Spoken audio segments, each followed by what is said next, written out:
আসসালামু আলাইকুম গাইস, কেমন আছেন? আশা করি ভালোই আছেন। আজকে আমরা পটেটো দিয়ে একটা মাখা বানাবো, তাই এগুলো একসাথে আপনাদের দেখিয়ে দিচ্ছি কি কি কি লাগবে।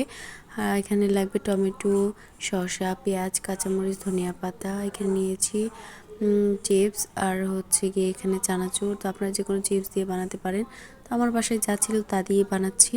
তো এটা তো খুবই মজা লাগে অনেক ধরনের চিপস থাকলে, তো আমার বাসায় পটেটো চিপসটাই ছিল, সেজন্য এটাই বানাচ্ছি। আর এখানে দিয়ে দিলাম পেঁয়াজ কুচি, কাঁচামরিচ, তারপরে দিয়ে দিব শসা, তারপরে দিয়ে দিব টমেটো, তারপরে সবগুলো একসাথে আমরা মাখিয়ে নিব সবগুলো উপাদান। তো এটাই আপনাদেরকে দেখাচ্ছি কিভাবে আপনারা করবেন। তো এটা কে কে আমার মতো খেয়েছেন অবশ্যই কমেন্ট করে জানাবেন। আমি তো প্রায় এটা খেয়ে থাকি, তো আপনাদের ভালো লাগলে অবশ্যই একবার ট্রাই করে দেখতে পারেন। তো আমি এটাকে সুন্দর করে মাখিয়ে নিচ্ছি, মাখিয়ে তারপরে চিপস আর চানাচুরগুলো দিব। আর সন্ধ্যার সময় একটু ভাজাভুজি খেতে খুবই ভালো লাগে, তাই না? তো দেখুন কিভাবে বানাচ্ছি, আর আপনারা ওইভাবে ট্রাই করে দেখতে পারেন, অবশ্যই আপনাদের ভালো লাগবে। প্রতিদিন সন্ধ্যায় কিছু না কিছুই খাওয়া হয়, তো আজকে ভাবলাম এটা বানাই। তো এটা বাসার সবাই পছন্দ করে, তো আমিও আজকে ট্রাই করলাম। তো দেখি আজকে কিভাবে বানানো যায়। তো বাসায় বেশি চিপস ছিল না, এই একটা মতো পটেটোই ছিল, সেই জন্য ভাবলাম যে এটাই বানানো যাক। তো খুবই মজা হয়েছিল।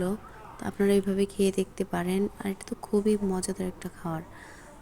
তো এটা এইভাবেই বানাতে হবে, এবং আপনারা চাইলে আরও অনেক কিছুই দিতে পারেন, যেরকম আলু, তারপরে বিভিন্ন ধরনের চানাচুর, তারপরে হচ্ছে বিভিন্ন ধরনের এর পটেটো, তারপর চিপস, এগুলো দিয়ে বানিয়ে খেতে পারেন।